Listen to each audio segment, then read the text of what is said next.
The Graphic Histories Podcast. I got bit by a radioactive bug. I tried an experimental drug. Went up for a stroll on a gamma testing range. I found an enchanted hurricane. I made a serum that made me small. I modified the serum so it would make me tall.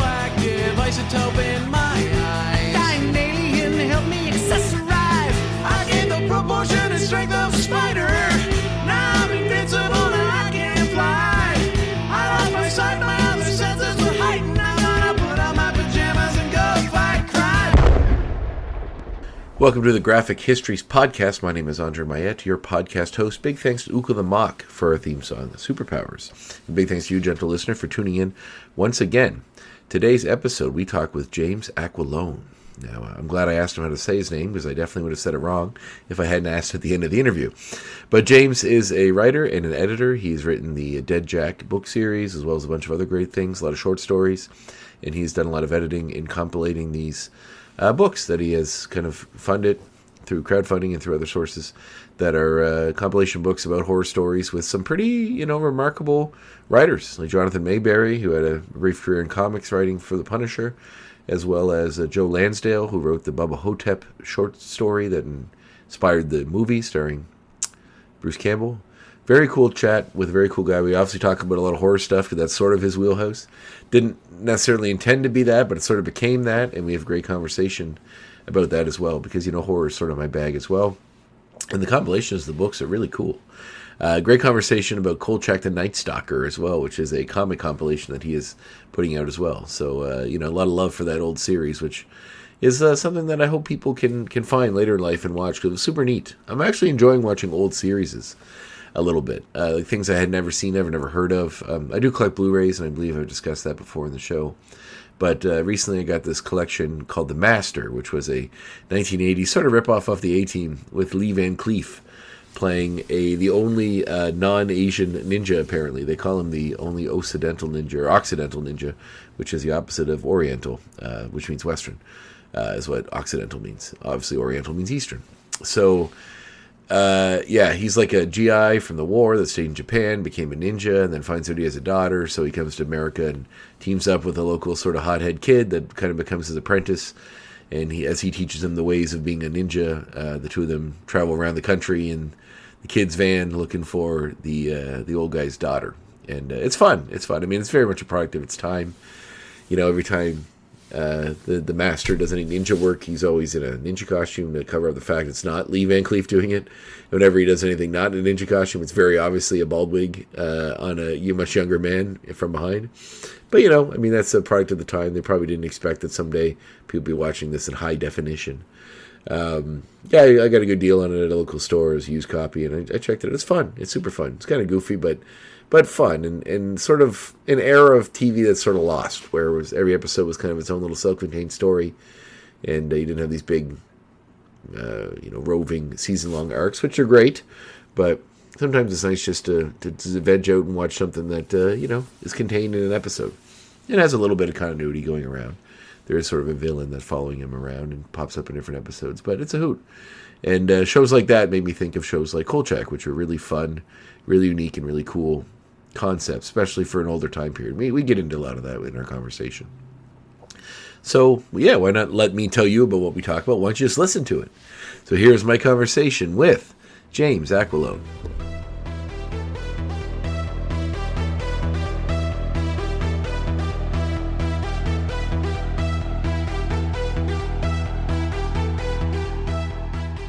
Hey, How's it going?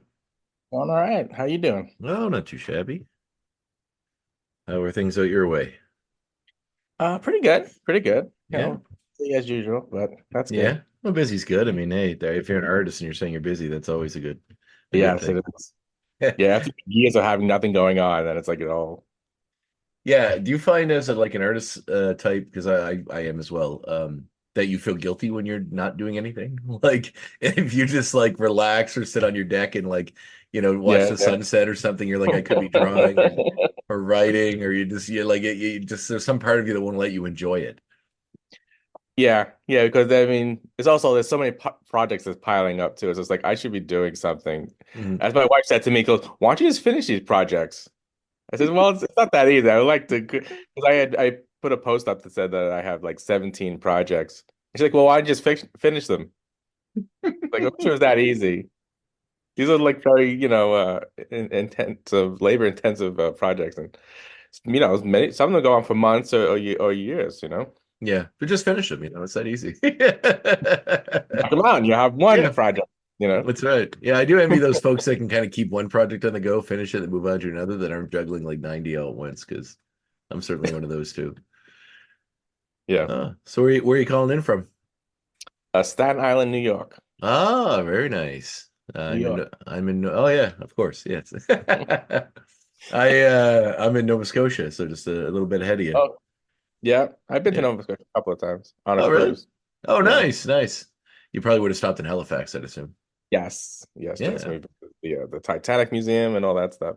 Oh yeah, yeah. That is one of our one of the. I live in Truro. It's about an hour from there, but yeah, it's Halifax, is a very nice city. So especially coastal on the water, that kind of fun stuff. So was Yeah, uh was New York always home for you? yes, I was born and bred in Brooklyn, and then just recently, like it's not recently, but 15 years ago, I moved to Staten Island. No, really. Is that New York's interesting to me. I've only been there once, and it was only when I was coming back from Vegas. Our plane got something happened on the runway, and we got stuck there for a night. So they put us in a hotel, Yeah. and we went. And it was like 2 in the morning, and we decided to go downtown because I hadn't been there before, so to go down to Times Square. So we got the Mm. train and went down. It was really nice, but like it's just so big that it's hard to contextualize, I guess, where all the different aspects of it and the differences. I guess like I've learned enough about Staten Island, which seems like a more rural place just through Yeah. media.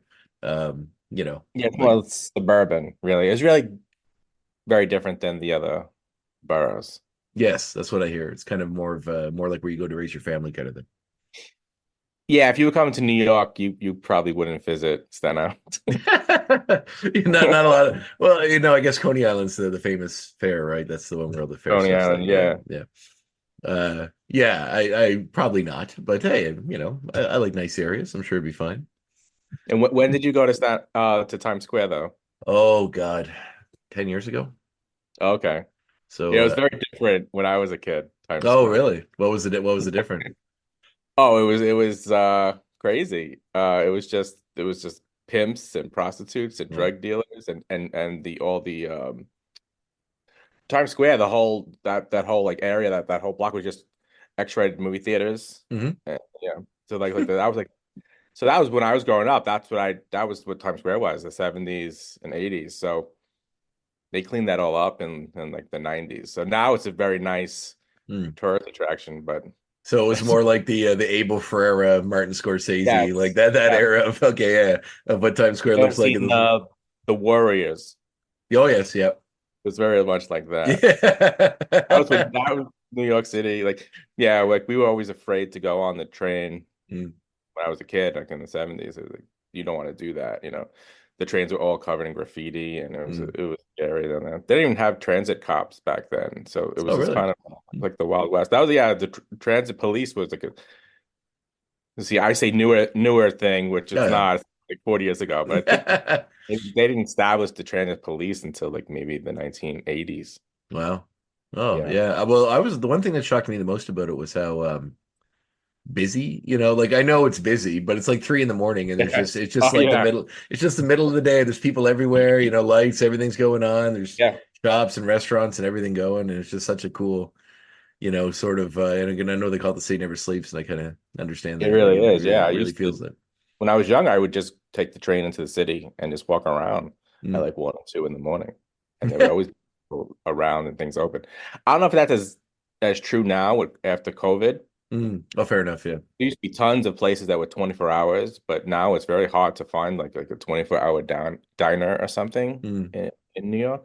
There's a Yeah. lot of stuff. Yeah, it was just like they can't get people, they say, to like work anymore. So after like 9 or 10 o'clock, it's sometimes it's hard to find something to eat. It's a part of as a movie buff. It kind of part of me romanticizes that sort of that version of New York. Like I watched for the first time After Hours, the Scorsese Oh movie yeah, not too long ago, which yeah. is very like obviously very much a love letter to New York itself. I mean, amongst a lot of other strange stuff, but I do really like that movie. But the just the different areas and the late night bars and the little dives you can wander into and the art galleries and the crazy like all that stuff that goes on throughout the guy's kind of trip through New York late at night is very interesting. It's a very cool movie. Really dug that. Yeah, I remember because like when at the end when he goes back to work and he goes into Yeah. that like office with those gates. I Yeah. used to work right around the corner from there. Oh, Yeah. really? Yeah, it's when he's like he's made into the sculpture and he falls off the truck and then just busts out and then just is covered in dust and goes back to work Yeah, like yeah. nothing happened. Yeah, it's really good. Yeah. It's such a fun movie. Cool. Well, were you like I know you're a writer and obviously and editor as well. And a lot of your work seems to be leaning towards the horror aspect of things, which is a big wheelhouse for me, which is why I was excited to talk to you. And I see like you're in some compilations with like Joe Lansdale and a few other folks that are, have some pretty cool horror writing credits to their names. So like was horror always a big thing for you? Were you always a big fan of that genre? When I was a kid, probably not as big because when I was a kid, it was all about superheroes, and Star Wars and stuff like that. So my generation, it was like later 70s. So it Mhm. was all Superman the movie came out and Star Wars and Empire Strikes Back and Indiana Jones and Flash Gordon. So that was Oh, really the thing. Like as a kid, like that was the thing. And really in comic books, um, that really kind of got me into writing and about stories and stuff like that. Um, Horror was more like traumatizing to me. Like every horror movie I remember watching as a kid just really screwed me up. Mm. When I watched Jaws, as very, very young, that messed me up for so long. I was afraid to take a bath, but Jaws would go through the pipes. And my Yeah. mother would be like, this is impossible. You can't. I would be afraid of. I would hear the music. It was if I was in a pool, so that screwed me up. A movie called "Children Shouldn't Play with Dead Things." Oh, classic. That's I saw that. Yeah, it was like maybe it was a Chilla TV. yeah, that's a Canadian Yeah, movie actually. it is. Yeah, Okay. Bob what's his name? Bob Clark, I think is the same guy that did oddly enough, it's the same guy that did Black Christmas and Right. Yeah. and A Christmas Story. So he has some interesting credits to his name. That movie really messed me up when I was a kid because I don't know how old I was. I was maybe like 7, and it was on TV. And I remember watching it from underneath the dining room table, and there were people over. I don't know why they maybe were just playing. Maybe it was around Halloween or something. And I just remember the last scene when all the zombies get on the boat and they're leaving the island. Mm. And I remember being like so scared. And I said to somebody, "Where are they going?" And they go, "Oh, they're coming here." And I think they're showing they are coming to like New York or something. And all the whole night I was like looking out the window, waiting the zombies gonna come. So I was really messed up Oh about man. Wouldn't that have been like a perfect time for like a homeless guy or somebody that's like super drunk to just wander by, the window? Like, I know. yeah. Yeah, people don't care back to those days about like Yeah. terrifying kids, and like, oh, that was gonna scar them. I But I think that's wouldn't. kind of I true. Yeah, I yeah. agree with you. Like, it seems like a lot of movies, like you watch some movies that were kind of like family friendly movies that have Mhm. some real, like speaking of Indiana Jones, like was it Temple of Doom has like, I think that was the first PG-14 or something. Cause like that Mhm. one was like, had some pretty dark stuff in it that like, they're like, here's a fun adventure movie for kids, but there's a guy, Yeah. ripping out people's hearts and, they're eating like messed up stuff and all that. Like it's, yeah, like, and even like weirder movies like, trying to think of other examples. Like there are lots that are kind of like even Pee-wee's Big Adventure and so like that had like Oh, horror yeah. stuff in it that like would kind of Large like March. That was terrifying. yeah, yeah, exactly. Yeah. Like there's stuff in there that like you would never really get to sneak into a movie that seemingly is for kids nowadays. Yeah, there's tons of that. And also it was like all those like the sword and sorcery movies. Mhm. in the 80s. I mean, I saw all those movies as a kid. I saw Conan the Barbarian, which is not for kids. That was an No, R-rated movie. God no.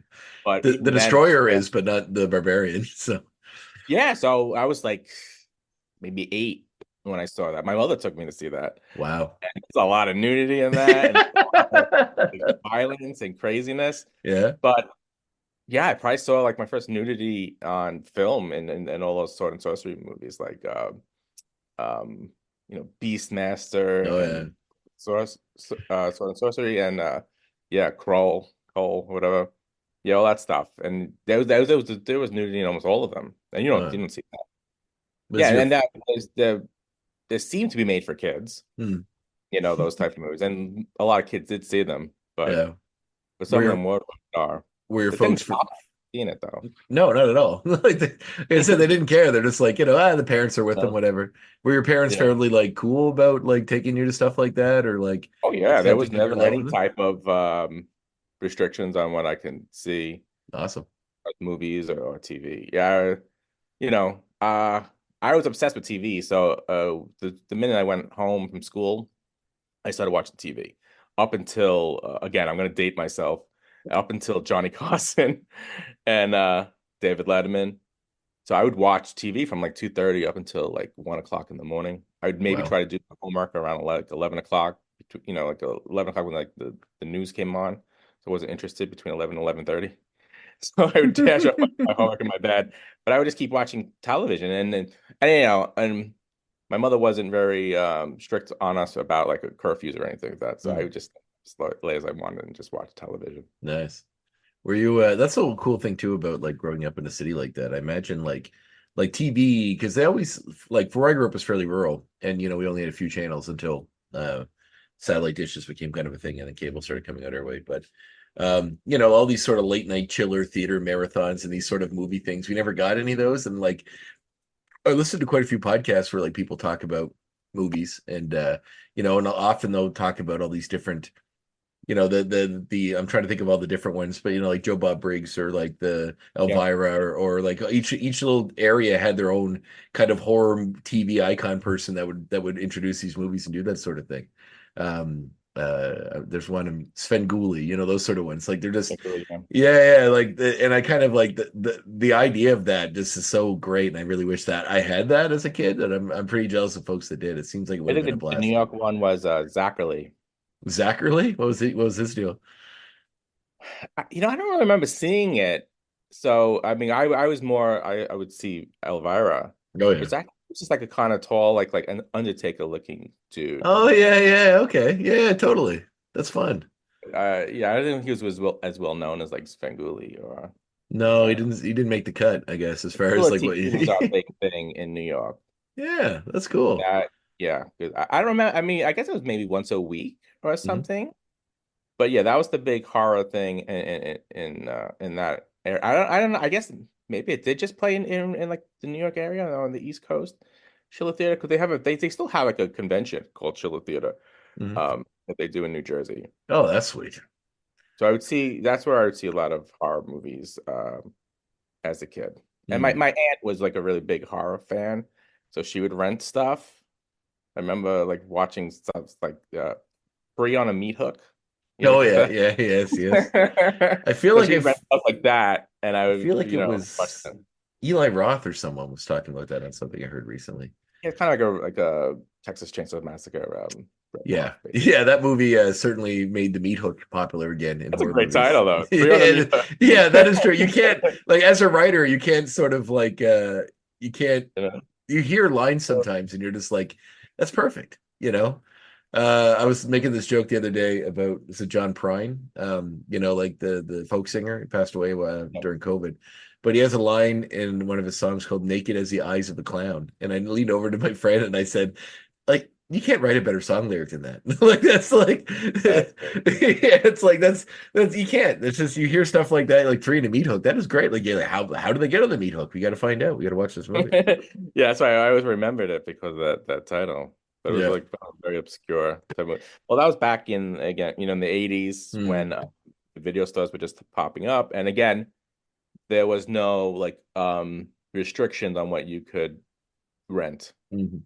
So if you were 11 or 12 years old, they would not stop you from renting I Spit on Your Grave, or, Wow.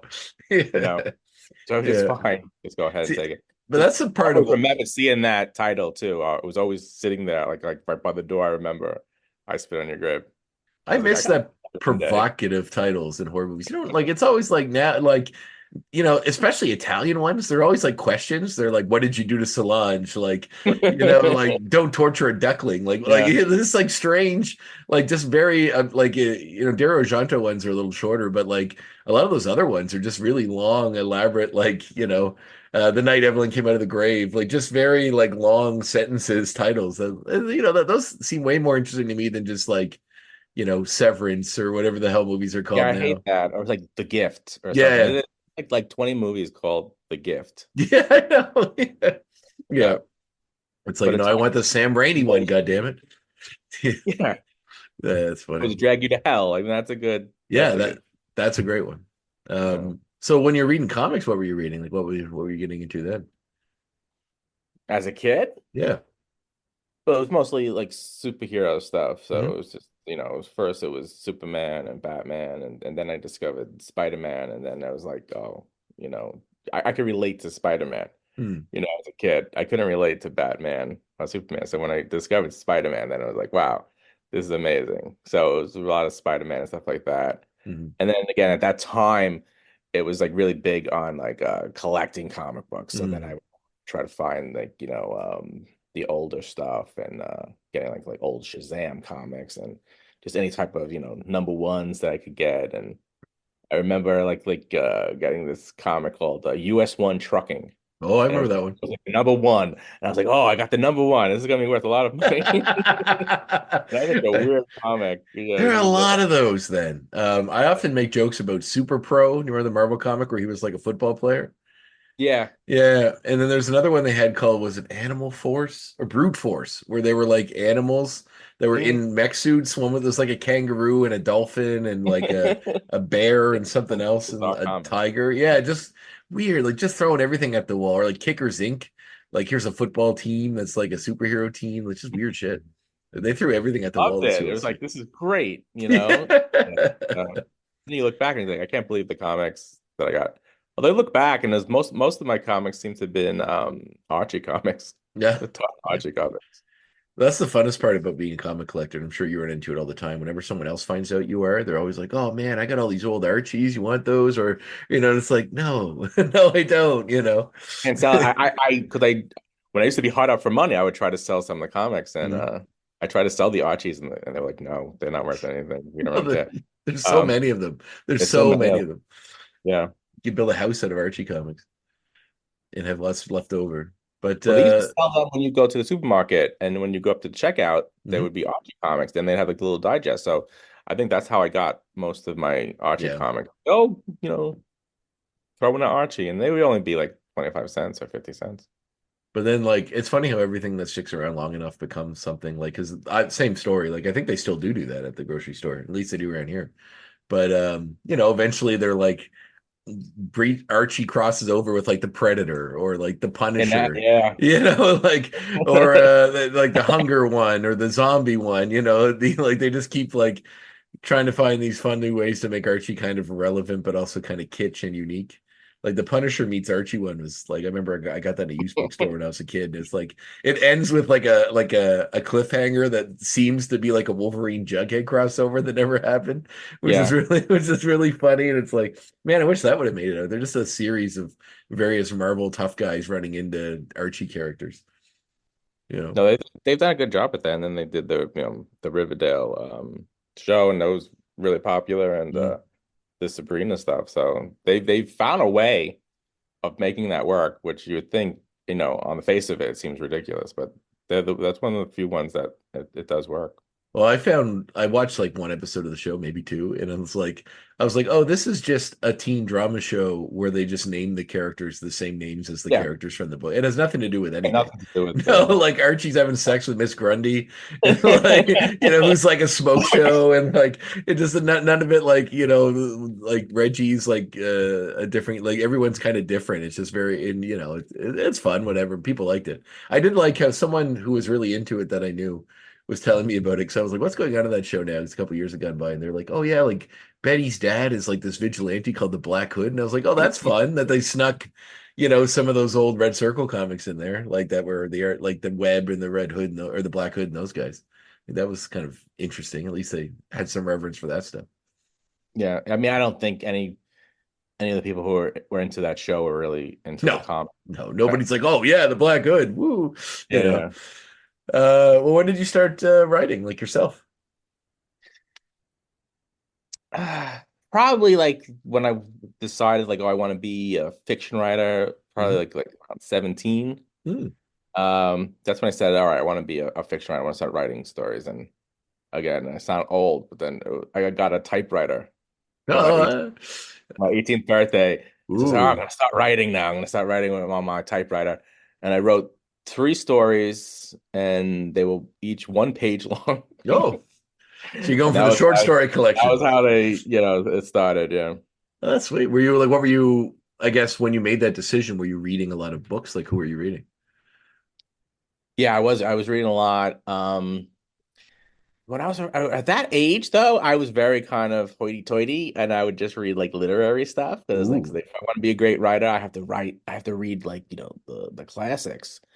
I So can't I remember was who it was, but someone famous said if you want to shit. How's it goes? You want to shit well, you got to eat well, which is like if you want to write good stuff, right. you need to be like I think it was a director maybe that was talking about watching like all the classics or something. Something to do. It might have been Herman Melville. Like maybe he said it a better way, but they said something along the lines of like I guess when he wrote Moby Dick, he just read every classic book that came out before that was freely available to like psych himself up for writing the story that he was going to Yeah, write. so I So stayed away from Stephen King. I was like, oh, that's trash. I'm not reading Stephen King or Dean Koontz.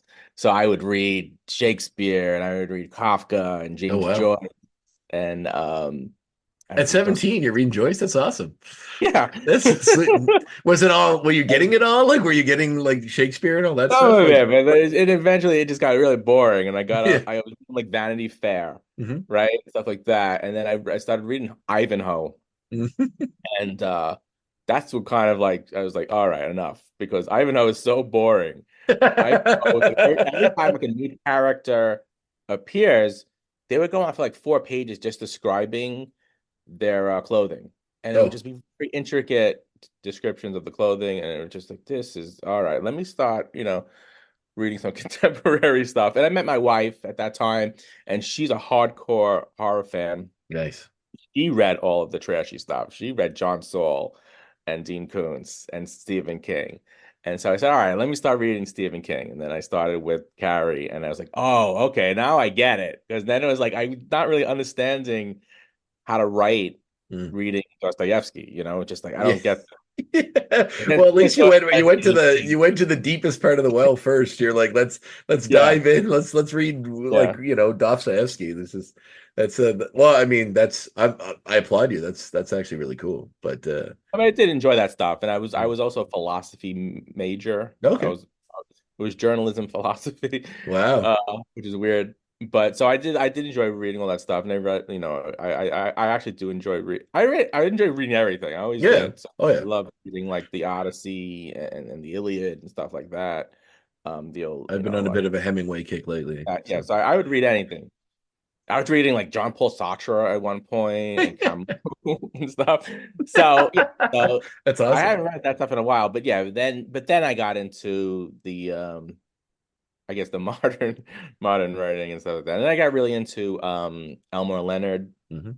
which was really one of the first guys I really read. It was like I really fell in love with that. And I was like, oh, I think I can write like this. I mean, I can't write as good as Elmore Leonard, Hmm. but that's still a style that I can emulate. And it was very similar to where I wrote naturally. And Elmore Leonard, James Elroy, Stephen King, and then I found Neil Gaiman, and that was really kind of like life changing because I was into fantasy, but my idea of fantasy was always like Lord of the Rings and like R.A. Salvatore and Piers Anthony and that type of stuff. So I thought, oh, that's what fantasy is. And then when I read Neil Gaiman and he read like the urban fantasy, like, oh, you can do this.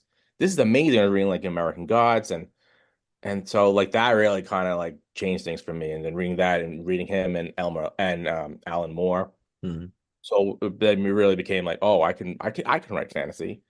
Um, and so then that really like, it was like evolution, like I started with the Shakespeare and the Kafka and then getting into Stephen King and then getting into, and you kind of keep like, kind of expanding your Mhm. horizons. Yeah. And finally you get to that point like, oh, okay, I understand now what I want to write. Because when I first started to write, I didn't really know what I wanted to write. I didn't know, I didn't say like, oh, I want to be a horror writer or a science fiction writer, just kind of writing whatever I can, Mhm. any idea that like seemed like it could work. But it took me a while to kind of figure out exactly what I wanted to write, and now it's a lot easier. Yeah. Well, you got to find your voice, right? Yeah. Yeah, that's cool. Um, yeah, no, I'm interested in I guess when you're talking about the connecting with the Stephen King stuff and finding a more modern voice to like to give your like what I guess the ideas that you were having predominantly when you reached to that, like when you got to that level. Um, did you make a conscious choice to say like this, I'm just going to stay within the genre, or is that just like that's just the stories you wanted to tell? I think it just became clearer about Mm, what I wanted to do because I think in the beginning I was kind of like I never like said, "Oh, I want to write horror," but it mm, was kind of leaning toward that way. It was kind of like occultist stuff, a paranormal. Uh, I probably would describe more like Twilight Zone-ish mm, type stuff, but it was never like cemented. Like, oh, I'm gonna write horror. But when first started writing like the short stories that like were getting published, it was probably mostly it was all over the place. It was science fiction. I was doing a lot of like humorous science fiction, mm, fantasy, and horror. But then a few years into that, I did kind of say, let me focus more mm, on horror because there was becoming more of an interest, and also I like the community, mm. the horror community Oh, is cool. much welcoming, and I felt like I fit into the horror community where I didn't really fit into the science fiction and Mm, fantasy community. And then, once I did that, yeah, things started working out mm. more uh for me, and the community has been really amazing.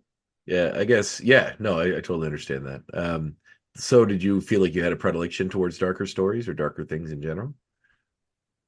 Yeah, because even when I first went to college, I went to be a psychology major. Yeah, which is Uh, dark. I Yeah, that's really dark. That's I plenty know. dark. Getting into the Yeah, so human I psyche mean, is dark. There's nothing good in there. and then I realized like I don't want to help anyone. I don't want to be, doing therapy or anything or anyone. Yeah. I'm just interested in it, Would be a great resource for writing. Someone would be like, I love that. I love I like have diagonal these thoughts, and you're like writing them down, like, oh yeah, who yeah, did you want to basically, kill? yeah. And Yeah, so I was always very interested in that dark side of yeah. the human behavior. I Mhm. was very interested always in serial killers Mhm. and stuff like that.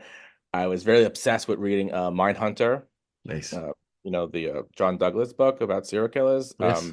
They made the When Netflix series, the David Fincher yeah, series, right? but when it first came, like back in the whenever it came out, like in the late 80s, early 90s. I love that book. I read it like 5 times. I found that fascinating.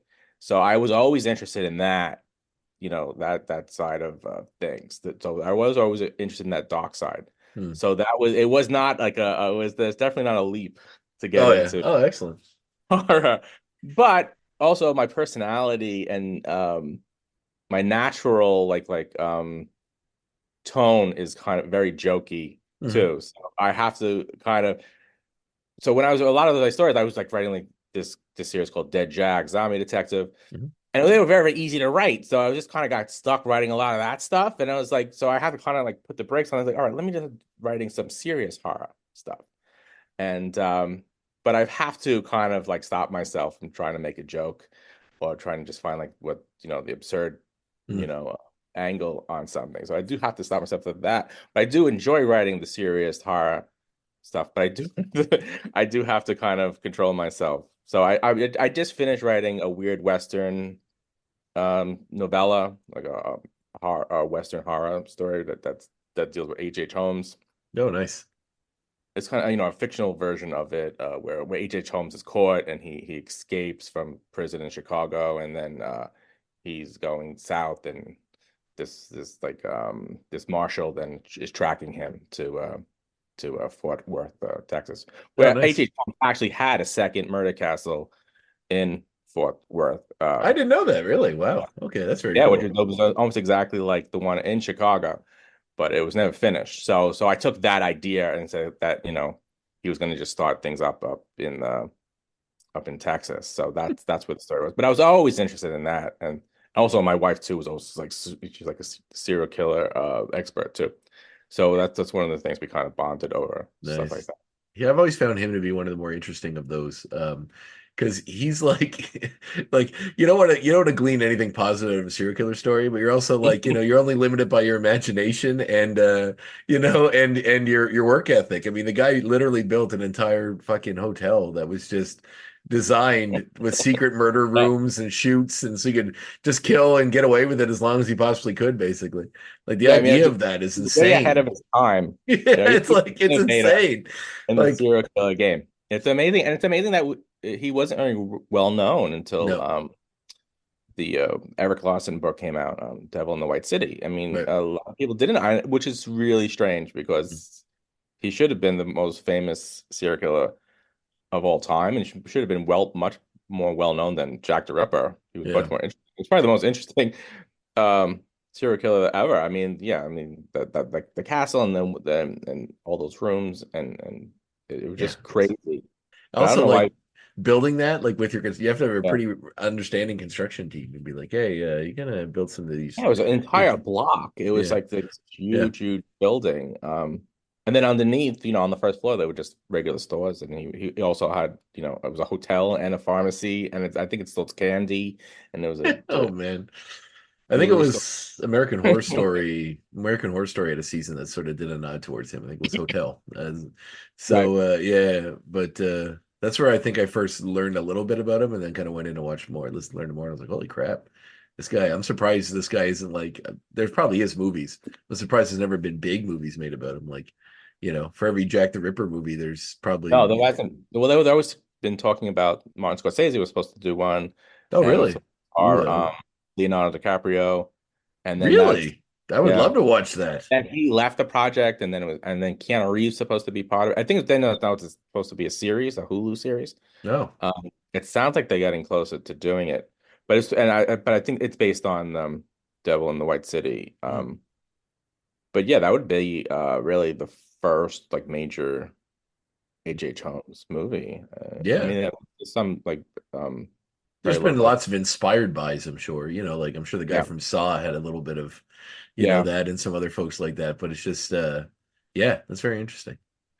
Well, how did you get your first thing published? Like how did that come about? The first thing published, that was just a 500 word story that like that I was writing a bunch at the time, and even a few years before that, I spent like a year just writing short stories and sending them out and just getting them all rejected. Hmm. And then I kind of gave up for a while because I was like, it's not working. I gotta learn more.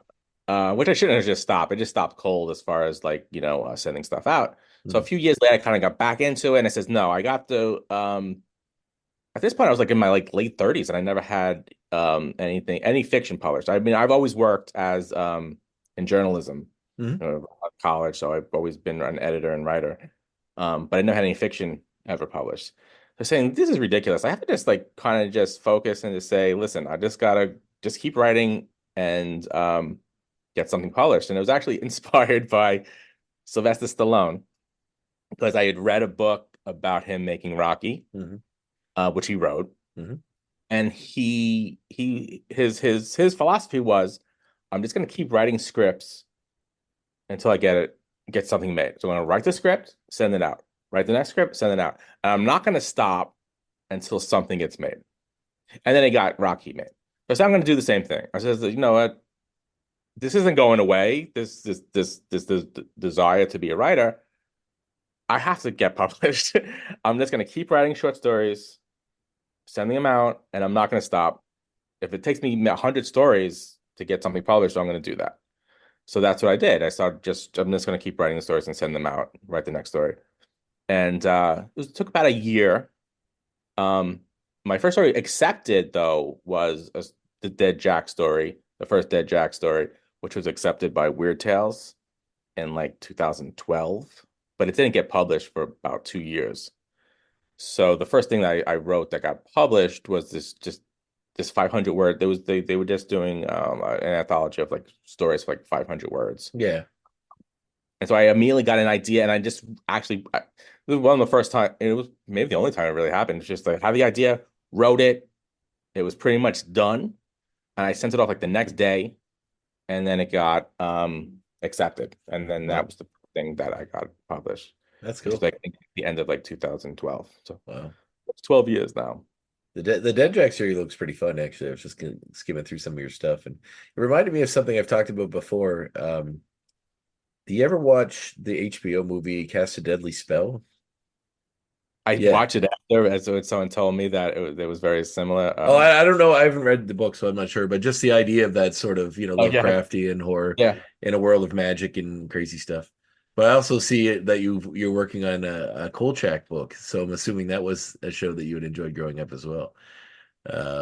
Which is like culturally, I feel like I'm surprised that hasn't made a comeback. Like there hasn't been a Kolchak film series or a redo TV show. I'm sure they probably tried, but it's kind of still been hovering Yeah. around just the original series, Well, hasn't they it? rebooted it in 2005. Oh, really? Shoot. Another Kolchak series that didn't last. It was like maybe 5 episodes, and most Kolchak fans hate it. Yeah. It Well, wasn't Kolchak at all. Yeah, it was Fox did of it. course. Um, so Kolchak like inspired the X-Files. Mhm. And Chris Carter, who created the X-Files, was very Oh, yes, yeah. public about that, saying that this is his Kolchak. Mhm.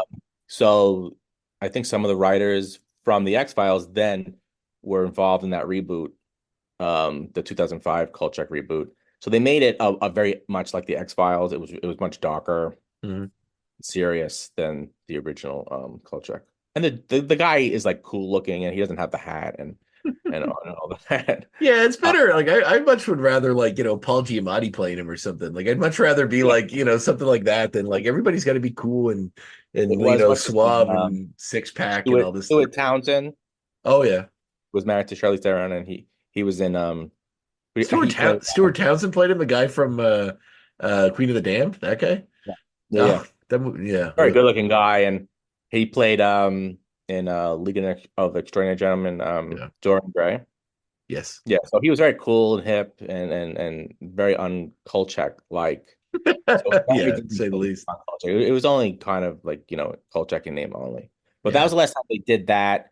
And then there was talk that they were going to do a Kolchak movie with Johnny Depp playing Kolchak in like Yeah. I just saw 2012. that. Edgar Wright was Yeah, going to direct it. The guy Edgar from Wright. Shaun of the Dead. That would have been cool. It's great. I could have been really cool. So yeah, and that was the last that there's been any talk of rebooting it. Yeah, I want I to mean, see. I want to see like the movie The Nice Guys, the one with oh yeah, Ryan. yeah. I want to see that, but like a Kolchak version. You know what I mean? Like that sort of humor with like the kind of funny, kind of dark, but like, always sort of with a little bit of a wink, that sort of stuff. Like that's kind of the vibe I want to get from a new Kolchak show for sure. Yeah, when I did the 50th anniversary graphic novel, I was people reached out to me and some like producers and say we want to reboot Kolchak, but unfortunately I don't have the rights to do that. But Mhm. there are people, I mean, I who are interested, so I could see it happening, and there does seem to be a resurgence in Kolchak the last few years. A lot of people have been like discovering it on YouTube because a lot of the first two TV movies are free on YouTube, or I Oh, think they just it's really, and a lot of the series is on YouTube for free. But they also, I think Peacock was streaming the entire series. I'm It's a Blu-ray available. collector as well, and I think it was Yeah. Cable Orb, one of those companies put out the two movies. Mhm.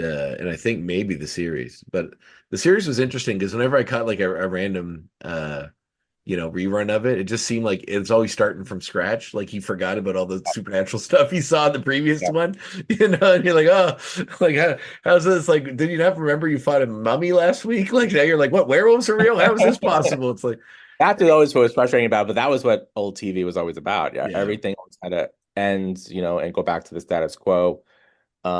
So every episode had to be like the self-contained thing. Hmm. So like, if you ever saw it in reruns, you would understand it, you know.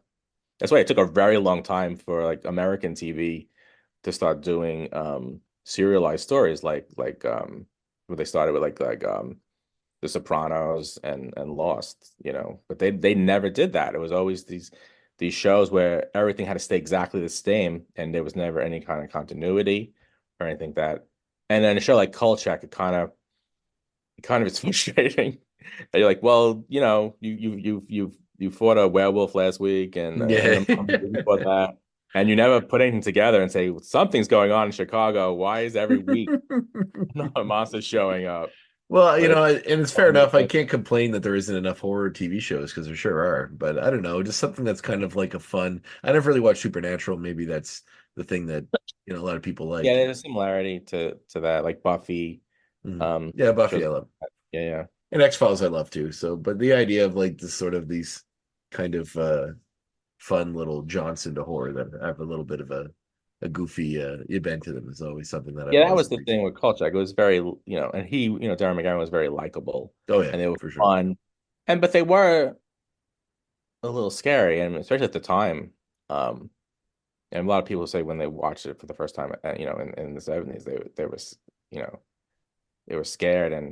But if you look back, like even like the first one, the Night Stalker TV movie, Mm. the vampire is scary. There's some moments where it's legitimately terrifying, and even the TV series, there are some moments there to where it's still a little creepy. They took some broad swings into horror then, like, cause what was that show in the Dark Shadows that was like the soap Dark opera Shadow. horror show that was like on for a million years?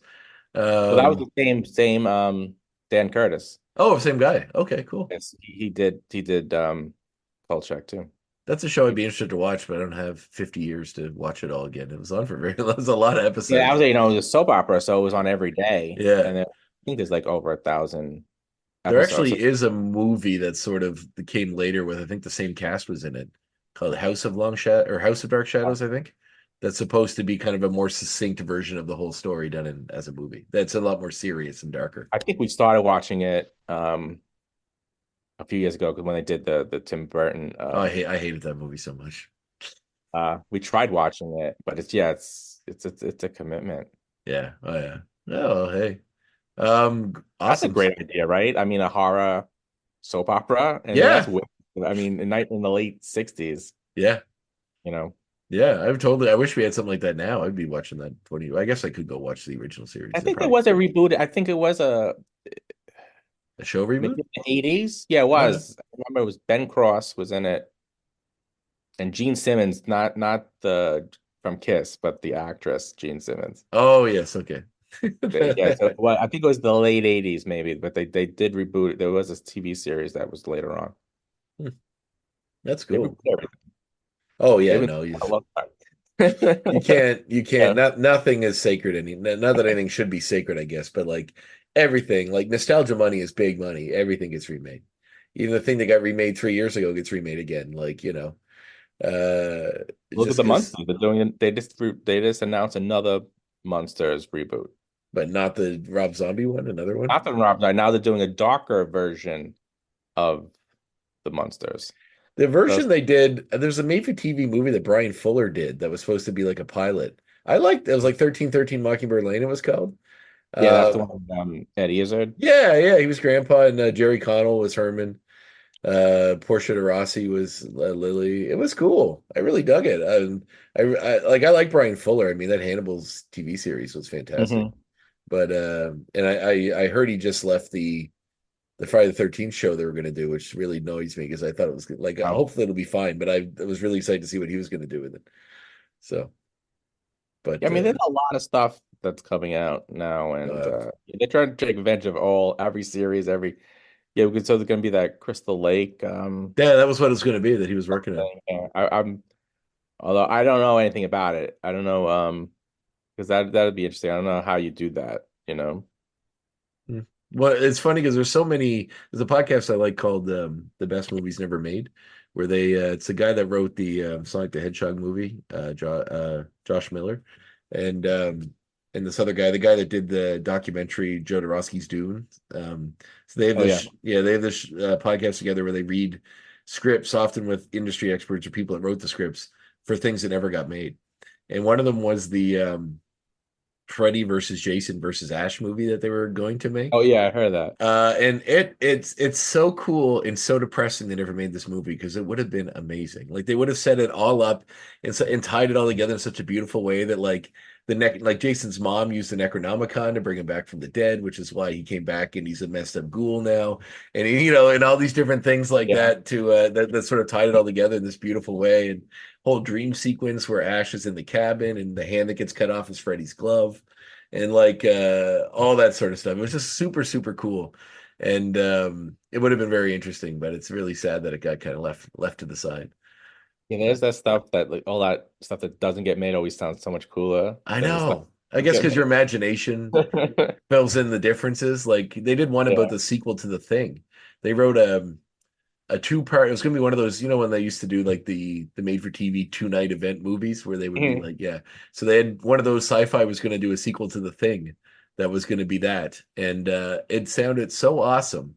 That would have connected to the original movie, but then would have had it in like a desert town somewhere where it gets loose, and then what happens, and it kind of tied together concepts from other John Carpenter movies in like a fun way, and it was very, very cool. And it's just one of those like, oh man, I want to visit the parallel universe so I can watch this movie or at least catch the series. But it seems like you wait long enough, they'll give you more. We got more Twin Peaks somehow, you know, maybe They'll there'll be get more around to coming. it. Yeah, it'll come around. I mean, we might not be alive, but a lot of this stuff is going to be public domain one day, so that would be interesting, Oh, that would be interesting. Yeah, I never think about those. Yeah, One because day, Harry Potter's going to be public domain, and then everybody will just write Harry Potter stories and that stuff, would be interesting. I guess now we're getting it's funny that like once all these literary classic ones did the first, like you get the horror movie version immediately after, like the Winnie the Pooh one or the Peter Pan Yeah. one. I think it's Well, coming now out. we're getting into that era now where there's some really good like IP that's Hmm. now going to be public domain. So I think they're up to like 1928 basically. Yeah. I think so. Like I think next year Popeye is public domain. Oh, really? Flash Gordon's going to be public domain in a couple of years, like maybe like 2 or 3 years, and eventually, Superman's going to be public domain in like 10 years, which is going to be very interesting. If DC's gonna they'll have to work allow real that. hard to keep that one down.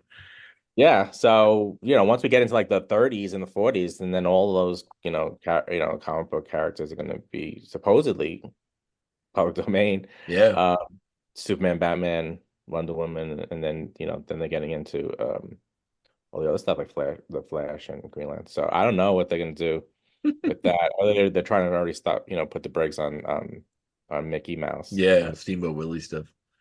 But I would love to Well, do Flash Gordon. Flash Gordon would be awesome. So I'm hoping that that'll be free and clear that we can do Flash Gordon and they did do a show like 10, 15 years ago or something. Like the yeah. Sci-Fi did a new show version of it.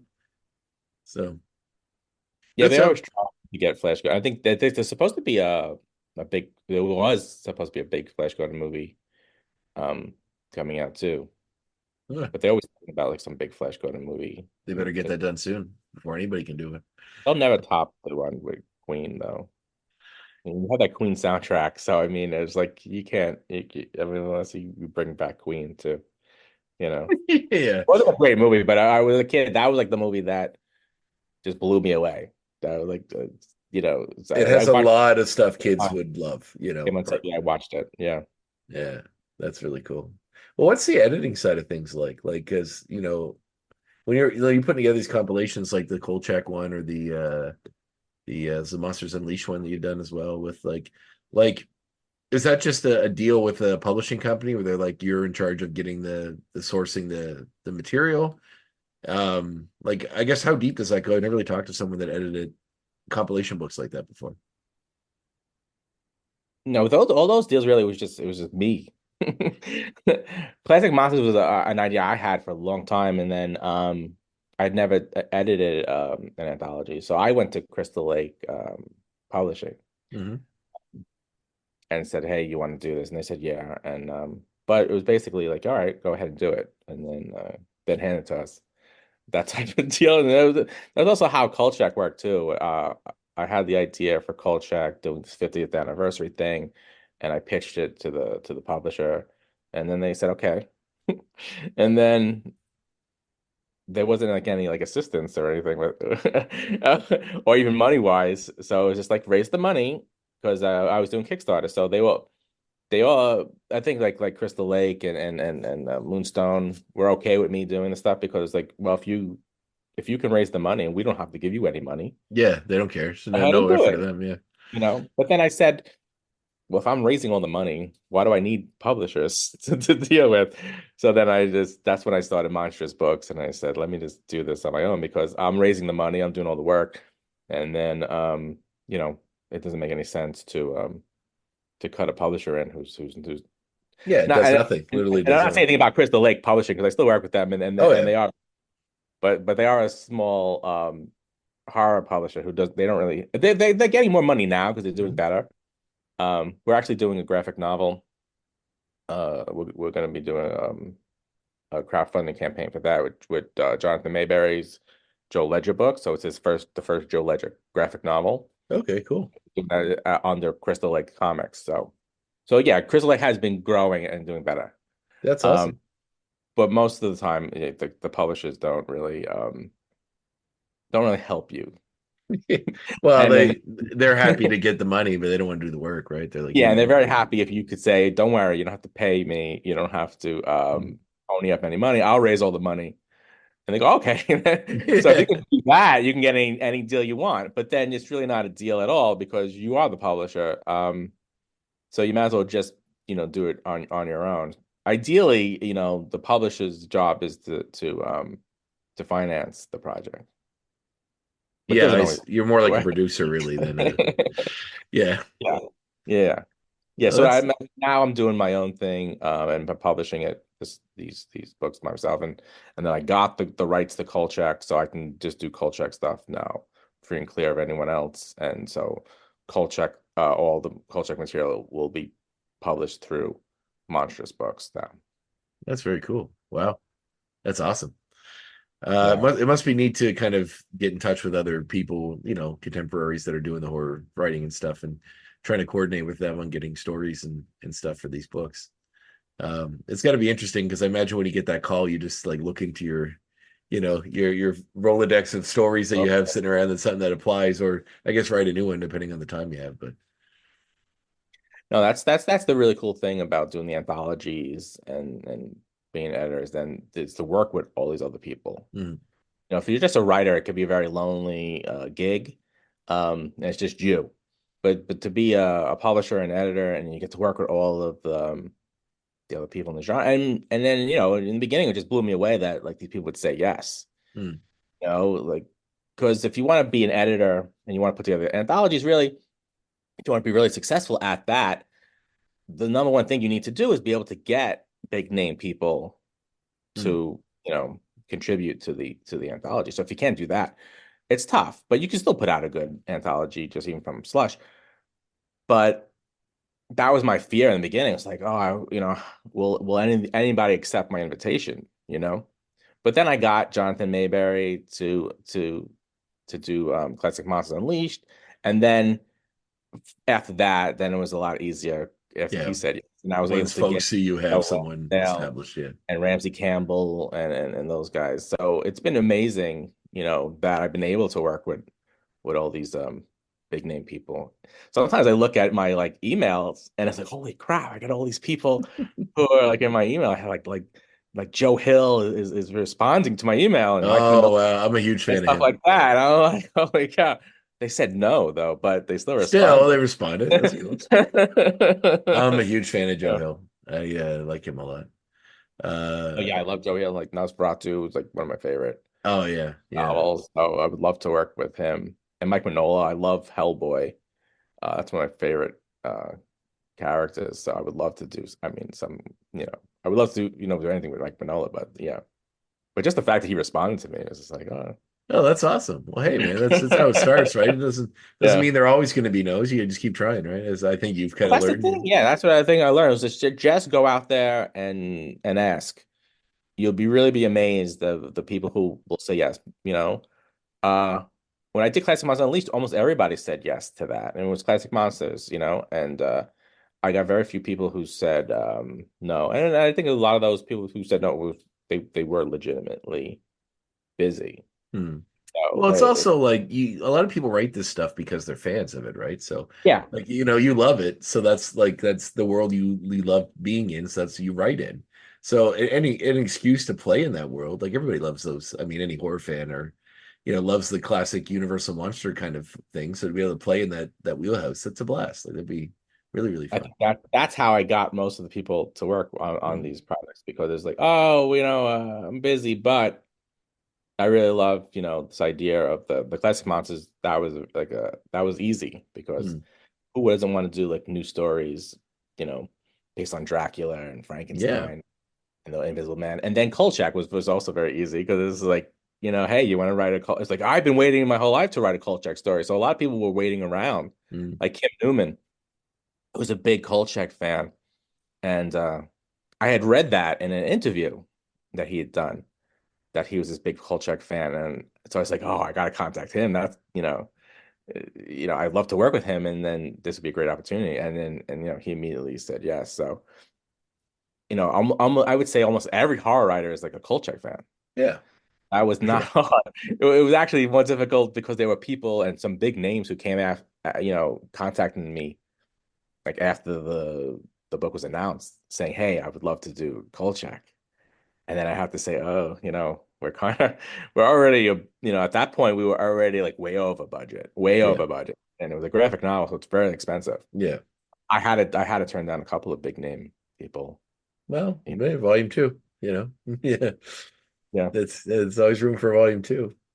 Oh, very cool. And also I see in your site you're looking for you have like stuff in there for uh acquisitions and stuff. If people want to make submissions themselves for any future versions and stuff, which is cool. So if there's any writers out there that are interested, there's just keep an eye on James's site. What's the next thing you have coming up? Like what's the next big book? So we're about to launch the Kickstarter for the first Kolchak project Hmm. through Monstrous. We're doing a big deluxe edition reprint of the first Kolchak book, the original novel Hmm. that Jeff Rice wrote, the Night Stalker. He created the character. So the Night Stalker TV movie is based on his novel, although the novel came out after the um the TV movie. Oh, And there's a really? whole story based on that around that. But yeah, he wrote this novel and it wasn't published, so he sent it off to Richard Matheson's agent, who then just decided he was going to make a deal with ABC to make a TV movie without even signing Jeff Rice. So he Jesus. made he made the deal for the Night Stalker TV movie and signed his own client Richard Matheson to write it, and then he had to sign Jeff Rice, Yeah. who had Well, really no choice then to sign with the agent.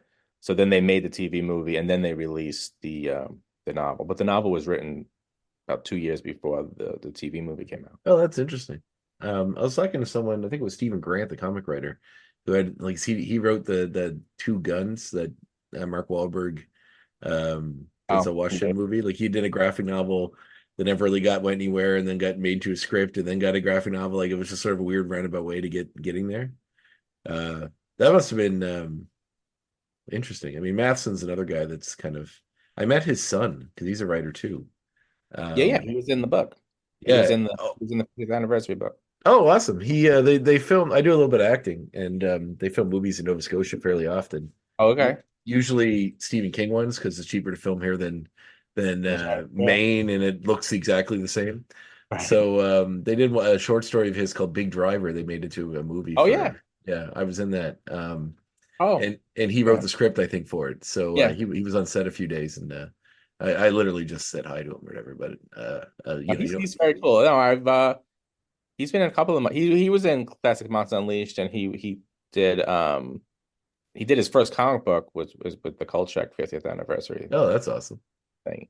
Yeah, and he writes a lot of Stephen King like miniseries and stuff. Yeah, yeah. I think there's some other stuff that he's out here for. It's probably once they start, like Bag of Bones is filmed out here, the Pierce Brosnan miniseries, and I think Dolores Claiborne was filmed out here way back when. So there's, they come up here. That Haven TV show is based on one of his books was here, and a few other things. So right now there's a show on Paramount Plus called From that they film out here.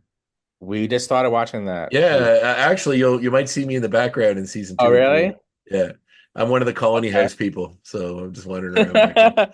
All right. You mean Yeah, we boarding up just when? finished season 2 of that. Yeah. Oh yeah. Well, I mean, I don't really brag about my background work because, like, what are you going to see a blurry shape that looks kind of like And me? that's shot in Nova Scotia?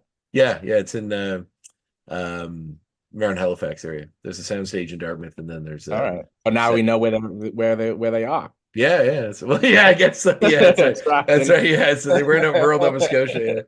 Yeah. Yeah. So that's cool. So that's the next project is the deluxe Kolchak edition. Anything else coming out you want to talk about or pimp? Well, we got the Jonathan Mayberry's Joe Ledger graphic novel. We'll also be doing a crowdfunding thing, and there will probably be that, and the Kolchak will probably be launched about within a week of each other. There will probably be another Kolchak project in the fall. Mhm. There's a lot of other projects that I can't talk about. Nice. But then I'll hope, and then that my Weird Western novella might be coming out this summer, which is going to be part of Crystal Lakes. They have a series called Dark Tides, and they take 3 novellas and they put into one book. Oh, cool. I think it's going to be called Blood and Bullets, and I'm in there's also a novella by Michael Nost, and a novella by Keith Lansdale. Cool. That's awesome. All right. Yeah, Very I cool. think Well, hopefully in June.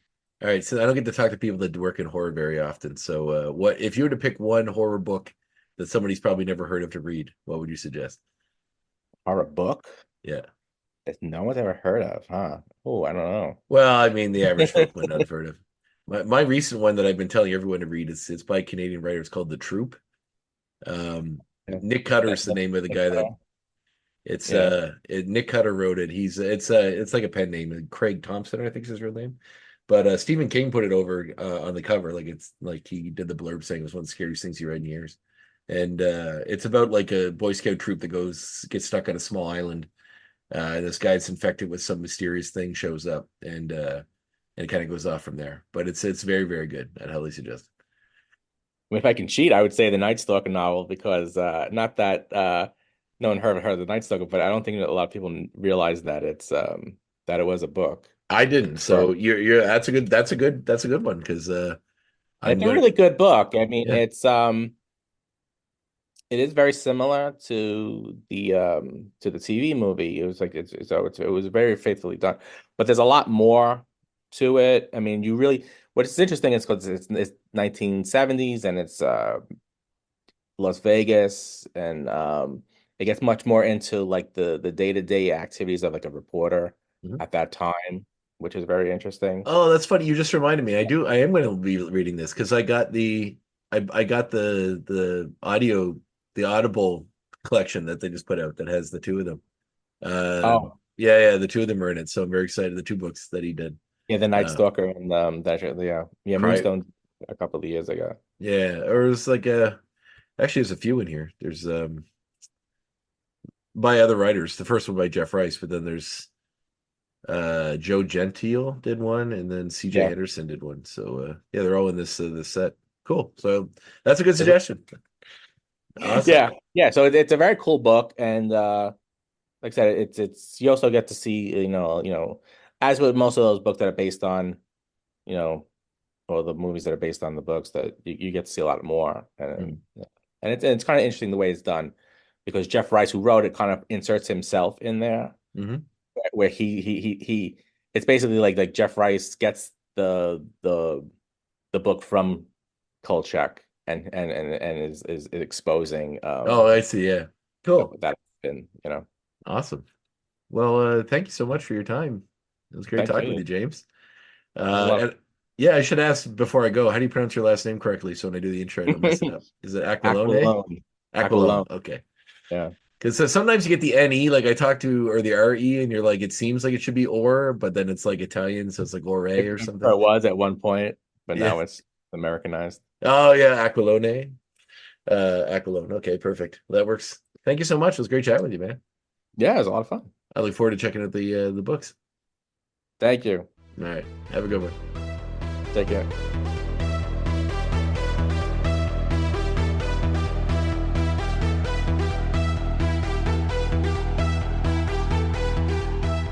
There it is, my chat with James Aquilone. What a great conversation. What a really cool guy. I loved chatting with him.